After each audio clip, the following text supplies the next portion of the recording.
All right, unscheduled live broadcast as we do the SCOTUS Watch.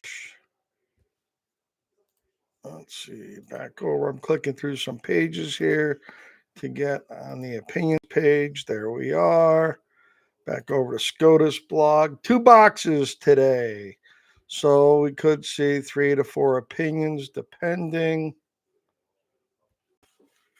This is just a last minute deal. So it would be live reaction if we get Rahimi or something today. So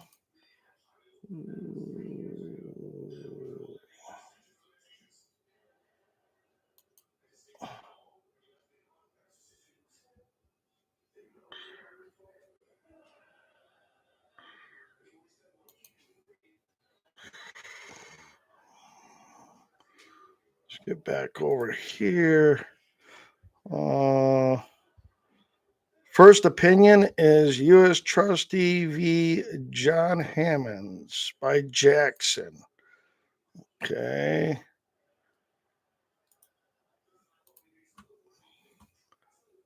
So not Rahimi, but we're expecting Rahimi to come from a senior judge.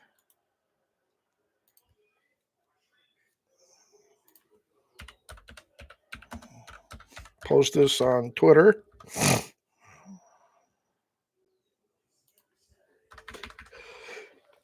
Allergy season is kicking in. Move this so I can type a little bit.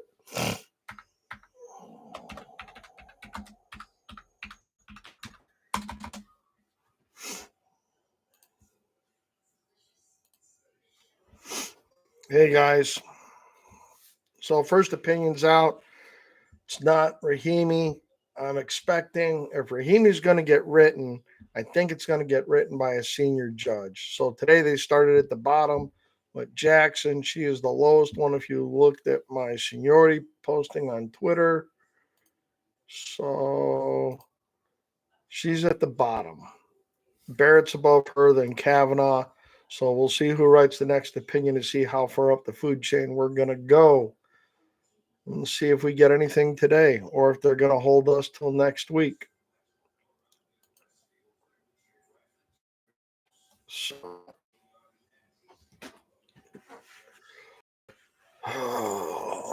let's see.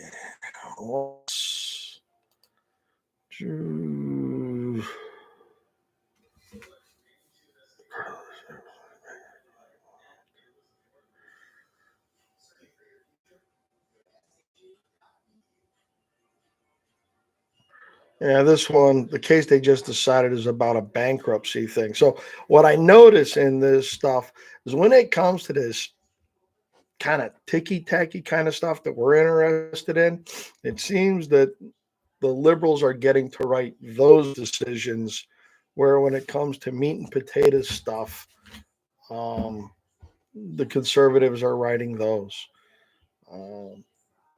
You saw that, when there's fundamental change about the NLRB and things like that. Yeah, it looks like the conservatives are writing those.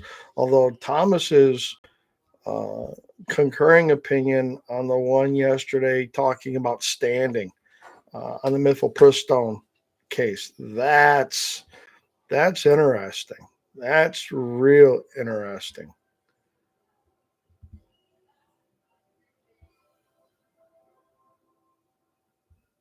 So let's see. I have to keep toggling back and forth between the live stuff. Brian, no. They just released the first opinion, and the first opinion is from Jackson, which deals with a bankruptcy issue. So, um, I think they will release the Chevron cases like Loper before they release Cargill, because Cargill kind of back ends into that. So that's just a hunch of mine.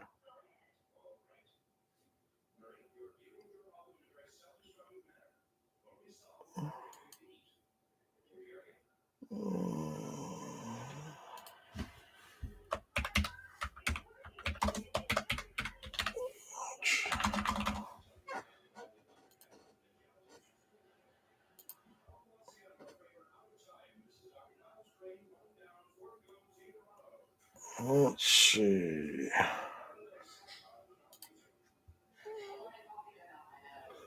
Yeah, Duckman, things are going okay. Um, Life's getting better. Let's see. Next is Alito with Campos v. Chavez. All right.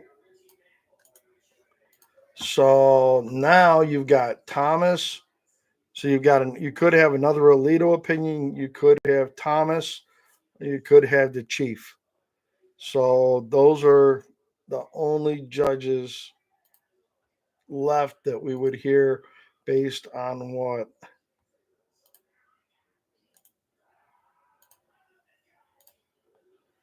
So interesting. Interesting. They seem to be rocking these out pretty quick today.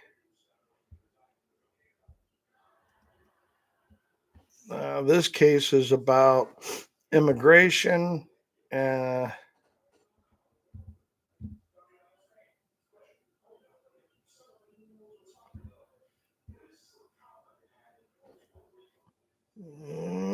let's see.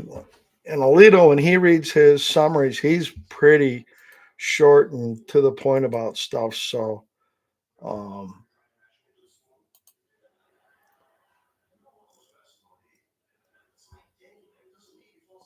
so let's get back over here. Get over here to the opinions page, flip over those two.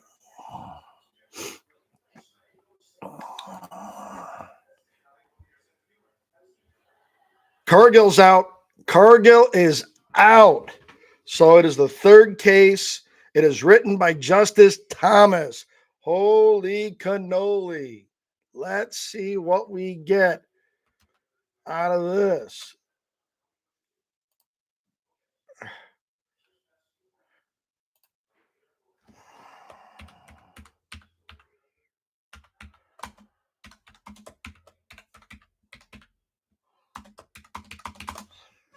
I thought they would hold that until they did the other stuff. Woohoo! Let's see what we get out of this guy. Bump stocks. Machines automatically trigger for many years here. ATF exceeded its statutory authority by issuing a rule that classifies bump stocks as machine guns. That is the first holding. A semi-automatic rifle equipped with a bump stock let's see. A semi-automatic rifle equipped with a bump stock does not fire more than one shot by a single function of the trigger. The phrase function of the trigger refers to the mode of action by which the trigger activates the firing mechanism. No one disputes that a semi-automatic rifle with a bump stock is not a machine gun because the shooter must release and reset the trigger between every shot. So, moreover, semi-automatic rifle with a bump stock is indistinguishable from the Ithaca Model 37 shotgun, a weapon the ATF concedes cannot fire multiple shots automatically. The ATF responds that a shooter is less physically involved with the operation of a bump stock equipped rifle than operating a Model 37. Let's see. Abandoning the text, ATF attempts to shore up its position by relying on the presumption against ineffectiveness. That presumption weighs against the interpretation of a statute, which would render the law in a great measure nugatory and enable offenders to elude its provisions with the most ease manner. So it is Thomas, Alito, Gorsuch, Kavanaugh, Barrett joined. Alito filed a concurring opinion. Sotomayor, Kagan, and Jackson dissented. Woohoo! This is a nice win. So hang on, guys. Let me click over here for a second. I've got to send a couple of texts out to some people so they know what's going on. If this is the when you're managing all this stuff.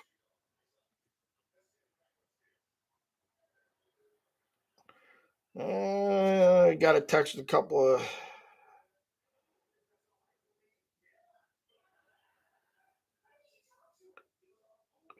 All right. So yeah, so let's dive into this opinion a little bit more. So I'm not going to be able to see all the comments because I'm going to be in another window reading the actual. Um, Congress has long restricted access to machine guns, a category of firearm defined by the ability to shoot automatically more than one shot by a single function of the trigger. Semi-automatic firearms, which require shooters to re-engage the trigger with every shot, are not machine guns. That's going to help us. That's going to help us. This case asks whether the bump stock, an accessory for a semi-automatic rifle that allows the shooter to rapidly re-engage the trigger and therefore achieve a high rate of fire, converts the rifle into a machine gun. We hold that it does not, and therefore affirm, because the lower court in the fifth said no. Let me. Shooters have derived techniques for firing semi-automatic firearms at rates approaching those of some machine guns. One technique is called bump firing. A shooter who bump fires a rifle uses the firearm to recoil to help manually manipulate the trigger. The shooter allows recoil from one shot. Yeah. Although bump firing does not require any additional equipment, there are accessories designed to make the technique easier. A bump stock is one such accessory. This case, let's see that. The question in this case is whether bump stock transforms a semi-automatic rifle into a machine gun, as defined by subsection 5845B. For many years, BATF took the position that semi-automatic rifles equipped with bump stocks are not machine guns under the statute. On more than 10 separate occasions, several administrations, ATF consistently ruled, let's see, let's see. Yeah, they're talking about Las Vegas. The tragedy created tremendous political pressure within days. ATF issued a final rule. The final rule, Michael Cargill surrendered to bump stocks. The Court of Appeals initially affirmed, but later reversed after rehearing en banc. That is ambiguous as to whether, and the majority concluded that Cargill, an 8-judge plurality, determined that the statutory definition of machine unambiguously excludes such weapons. A semi-automatic rifle equipped with a bump stock, the plurality reasoned, fires only one shot each time the trigger acts, and so does not fire more than one shot. Granted cert to address the split among the Court of Appeals regarding whether bump stocks meet the definition of a machine gun. We now affirm. Defines machine gun. Semi-automatic rifle equipped with bump stock does not fire more than one shot. Okay. There's a drawing of a AR-15 trigger sear disconnector. Let's see. Yeah, several illustrations. Wow.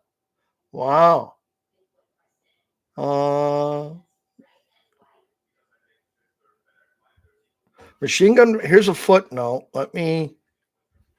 I'm trying to make heads or tails out of the details.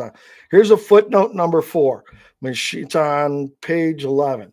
Machine gun variants of the AR-15 style rifle include an additional component known as an auto sear. It's actually a sear, or disconnector. The auto sear catches the hammer as it swings backwards, but will release it again once a new cartridge is loaded if the trigger is being held back. An auto sear thus permits a shooter to fire multiple shots while engaging the trigger only once. ATF has accordingly recognized that modifying semi-automatic rifle or a handgun with an auto sear converts it into a machine gun. An animated graphic that displays, that's another footnote. Nothing changes when a semi-automatic rifle is equipped with a bump stock. The firing cycle remains the same. Between every shot, the shooter must release pressure from the trigger and allow it to reset before re-engaging the trigger for another shot. The bump stock merely reduces the amount of time that elapses between the functions of the trigger. Although ATF agrees on semi-automatic rifles mechanism, it nonetheless insists that bump stock allows a semi-automatic rifle to fire multiple shots by a single function of trigger. And more of ATF. The argument rests on the mistaken premise that there is a difference between a shooter flexing his finger to pull the trigger and a shooter pushing the firearm forward to bump the trigger against a stationary finger. ATF and the dissent seek to call the shooter's initial trigger pull a function of the trigger while ignoring the subsequent bumps of the shooter's finger. Footnote 6, the dissent says that we resist the ordinary understanding of the term function of trigger with two technical arguments. What the arguments refers to explain why, even assuming a semi-automatic rifle equipped with a bump stock could fire more than one shot by single function of trigger, it could not do so automatically. Those arguments have nothing to do with our explanation.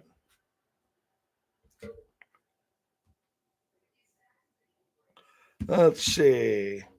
But Congress did not write a statutory definition of machine gun keyed to when the firing sequence begins and ends. Ask only whether the weapon fires more than one shot by a single function of the trigger. This is Thomas, black and white, reading of statutes. That's what this is. Let me click over to you guys for a second. All right, so guys, I'm not going to be able to answer all your questions right here.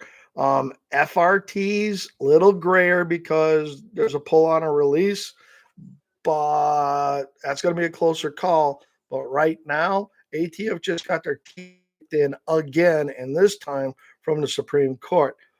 We conclude that a semi-automatic rifle equipped with a bump stock is not a because it does not fire more than one shot by a single function of trigger. A bump stock is not a machine gun for another reason. Even if a semi-automatic rifle with a bump stock could fire more than one shot by a single function of trigger, it would not do so automatically. As whether the weapon shoots, those key cards here, I think that's going to be a problem. This paragraph here is going to be key to FRTs. Let's see. Firing multiple shots using a semi-automatic rifle with a bump stock requires more than a single function of the trigger. A shooter must also actively maintain just the right amount of forward pressure on the rifle's front grip with his non-trigger hand. Too much forward pressure and the rifle will not slide back far enough to release and reset the trigger. Too little pressure and the trigger will not bump the shooter's trigger. I was making that argument. I got to go dig out my video while I talked that they were ignoring that second action, the way let's see.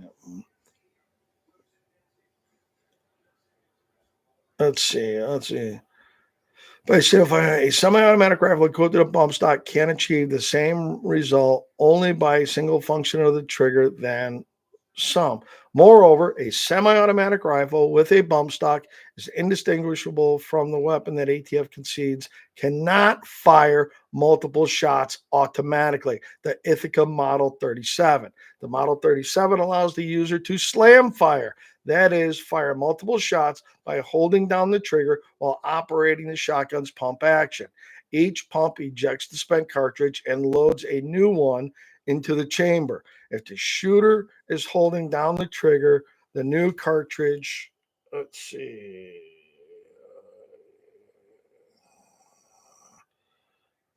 Oh.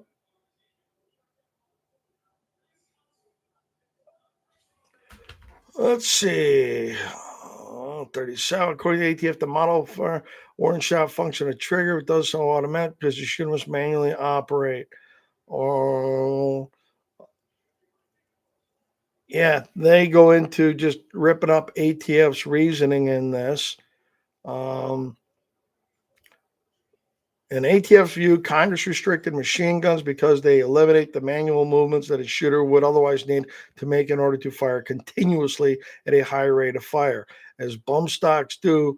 So ATF reasons concluding that bump stocks are lawfully simply because the trigger moves back and forth would exalt artifice above reality and enable evasion of the federal machine gun statute. This dissent endorses a similar view. The presumption against ineffectiveness cannot do the work that ATF and the dissent asks for. A law is not useless merely because it draws a line more narrowly than the one of its conceivable statutory purpose might suggest. Interpreting to exclude semi-automatic rifles equipped with bump stocks comes nowhere close to making it useless. Under our reading, 5845B still regulates all traditional machine guns. The fact that it does not capture other weapons capable of high rates of fire plainly does not render the law useless. Moreover, it is difficult to understand how ATF can plausibly argue otherwise, given that its consistent position for almost a decade and numerous separate decisions was that 5845B does not capture semi-automatic rifles equipped with bump stocks. Okay. Let's see. We for the foregoing reason we affirm the judgment of the Court of Appeals. It is so ordered. There's nothing in there about common use. All right, I'm disappointed about that. They constantly refer to semi-automatic rifles.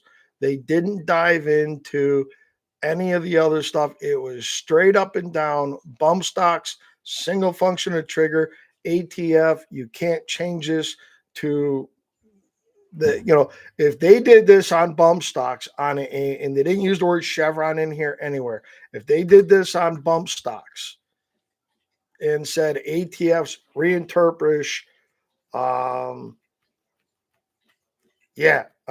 mean, so Warsaw, all right, so I'm jumping in here. I'm just starting to see comments because I was reading the opinion. Let me flip back here. The majority opinion. Let's see. Opinion of the court. The majority opinion is 19 pages long. Okay, short. If we were going to get more, I'd expect 2025. But Warsaw, yeah, I think the fact that something is convertible, it's a slightly different argument. But if it's not converted, it's not a machine gun. That's what they're saying. Even with an accessory, a semi-automatic rifle is not a machine gun with a bump stock. So Congress either has to pass a law, or states can pass laws. Because remember, this is not a constitutional challenge. This is a challenge to ATF's authority and how they interpret the law Congress handed down. And as Thomas said, look, they wrote a narrow law. You think you're getting at the spirit of the law, but that's not what the law allows you to do. They set a definition, which tells me if you take this and apply this to Vanderstock and frames and receivers, they are doubly fucked. This has all the hallmarks of Vanderstock on it, that definitions mean things.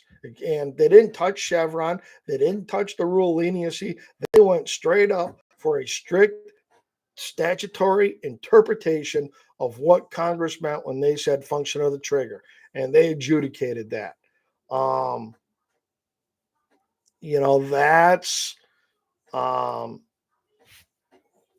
That's my take.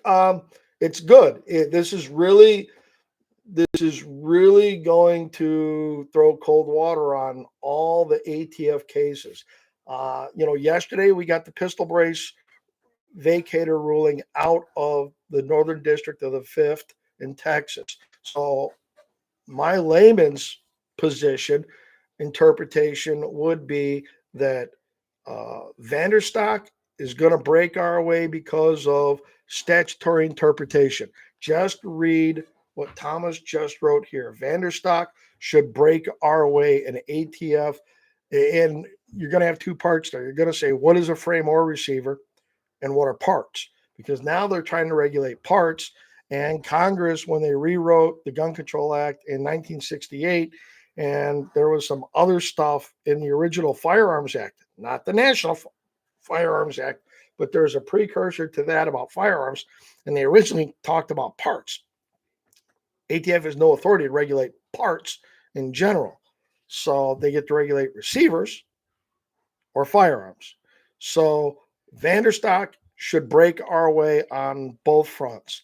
Now, I think that SAF, FPC, GOA, everybody that's got a case up in front of the Court of Appeals in August on the pistol brace issue can turn around and point right to this, that the Supreme Court just did an interpretation of a gun statute and definitions and said, no, ATF went a bridge too far. They stepped over the line. I think that's what you're going to have here. I think that you're going to get that in Mock v. Garland, which is the pistol brace stuff. All those pistol brace cases, I think the Court of Appeals, they got it right on bump stocks.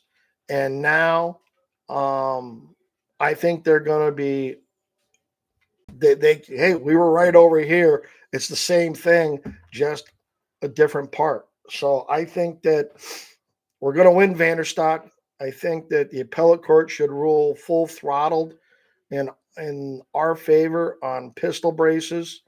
And, you know, so it's a good day. I would have liked more. I would have liked them to say something uh, about common use of magazine-fed semi-auto rifles, but the premise we put forward in the brief from the Second Amendment Law Center and SADC that it had to be a narrow ruling on the interpretation prevailed. Our principal thought there prevailed. So, if you guys want to keep supporting Second Amendment Defense and Education Committee, SADC, which I'm a part of, guys, I'll put a link in another video. I'll do some more follow up as I read through this and a little bit fine comb, go through it and everything. But yeah, good day. This is a good day. I just got back from running my kid to work, had Amy with me, and just thought that, we're getting down to the end. Why not do a live and see what happens as we watch it? Let me flip back over to SCOTUS blog. And let's see, SCOTUS blog. Let's see, what do they say? Let's see. Okay, let me. Here's some commentary, because when opinions are issued, judges can read all their opinion, a summary of the opinion, whatever. So I'm going to read from Amy Howe, who is a reporter for a SCOTUS blog and a blogger. She does fabulous work covering the Supreme Court. So here's her comment. The question in this case is whether a bump stock, an accessory for a semi-automatic rifle that allows the shooter to rapidly re-engage the trigger to fire very quickly, converts the rifle into a machine gun. The court holds that it does not. This is not a Second Amendment case, but instead a statutory interpretation case. Whether a bump stock meets the statutory definition of a machine gun, the ATF in 2018 issued a rule contrary to its earlier guidance that bump stocks did not equal. She goes on, Sotomayor is now reading from her dissent, which is relatively rare occurrence. The Thomas opinion explains that a semi-automatic rifle equipped with a bump stock is not a machine gun because it does not fire more than one shot by a single function of trigger as the statute requires.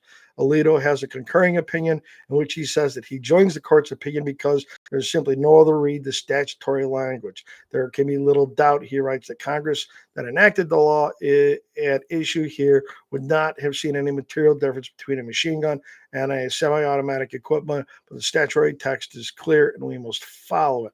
Alito suggests that Congress can amend the law and perhaps would have done so already if ATF had stuck with its earlier interpretation.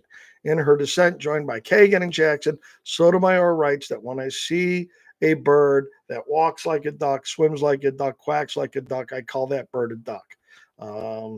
Sotomayor is now finished reading her dissent, and the justices have adjourned. Okay, so let me get over here, and I'm going to go to Alito's concurrence and see. Let's see.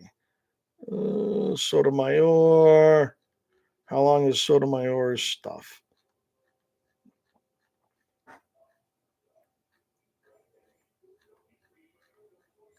Let's see. Dissenting. Where's Alito? I got to find Alito here. Alito.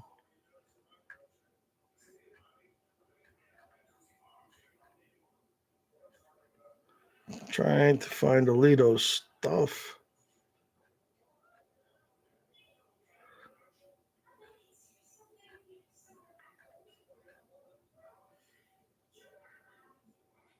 Justice Alito. Oh, it's 3 paragraphs.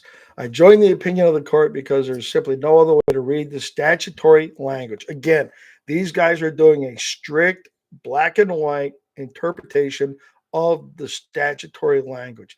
There can be little doubt that Congress that enacted 26 USC 45B would not have seen any material difference between a machine gun and a semi-automatic rifle equipped with a bump stock. But the statutory text is clear and we must follow it. The horrible shooting spree in Las Vegas did not change the statutory text or its meaning. That event demonstrated that a semi-automatic rifle with a bump stock can have the same lethal effects as a machine gun, and it does strengthen the case for amending 5845B. But an event that highlights the need to amend a law does not itself change the law's meaning. There is a simple remedy for the disparate treatment of bump stocks and machine guns. Congress can amend the law and perhaps would have done so already if ATF had stuck with its early interpretation. Now the situation is clear. Congress can act. I would tell you with that, there are not 5 votes to pull machine guns out of the NFA or to stop the NFA regulation of machine guns in general. There may be a small window to attack the Hughes Amendment, but I think that window is very, very small based on what Justice Alito, who once upon a time had the nickname Machine Gun Sammy, is there.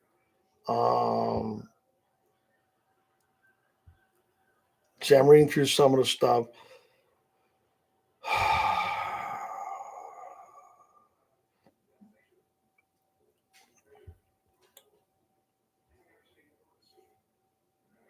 So, and I would, thinking about Alito's opinion, I would point out that he's talking about a rifle with a bump stock mimics or comes close to a machine gun, but it's not a rifle without. And if a rifle with a bump stock that they're protected, let's back this up here. That you can't ban bump stocks, therefore you can't ban the federal government through its rulemaking cannot ban the attachment of bump stocks to a semi-auto rifle, not by rule. Now, if Congress were to ban bump stocks or change definition of a machine gun to do something else, and here's where it's going to get dangerous for. Remember that those guys like Cornyn and some of these other guys got in there and thought they were going to, we're going to get a handshake agreement with the Democrats on this bipartisan Safer Communities Act.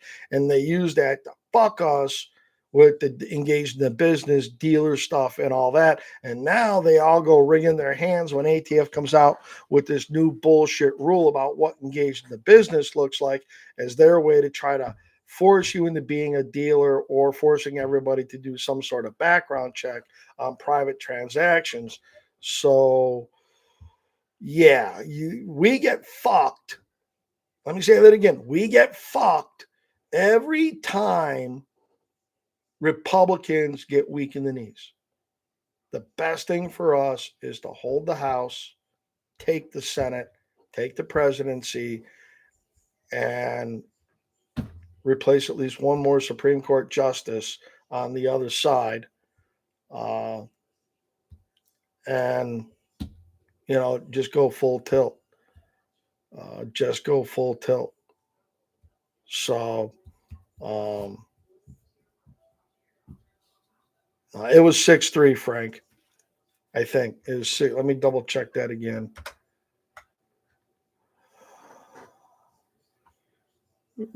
Go back up here.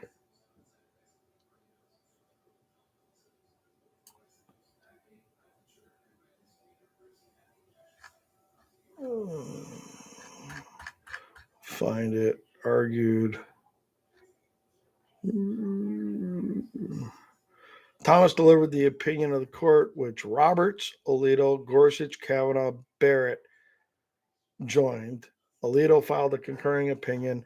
Sotomayor, it was 6-3. 6-3 that That's it. So, guys, great start to the weekend. Got an early start yesterday with the pickle brace rule being tossed out in the fifth district again, and now we have the bump stock ruling that says rifles equipped with bump stocks are not machine guns. ATF overstepped their statutory authority to interpret what the statute says, that they went beyond the bounds. So there you have it. So that's it. That's it's this has been going on now for 35 minutes. Hey, it's a good day. It's going to be a good start to the weekend. So might have to start drinking just a little early to celebrate. Let's all grab a glass and clink them together and everything. So with that, I'm going to get out of here because I've got a few other things I have to knock out today. We might even be picking up our new motorhome. So with all that, guys, thank you. Like, copy, subscribe, uh, paste this link around. Once it posts up on my YouTube channel, and I'll probably do another deeper dive into this maybe later today, early tomorrow morning.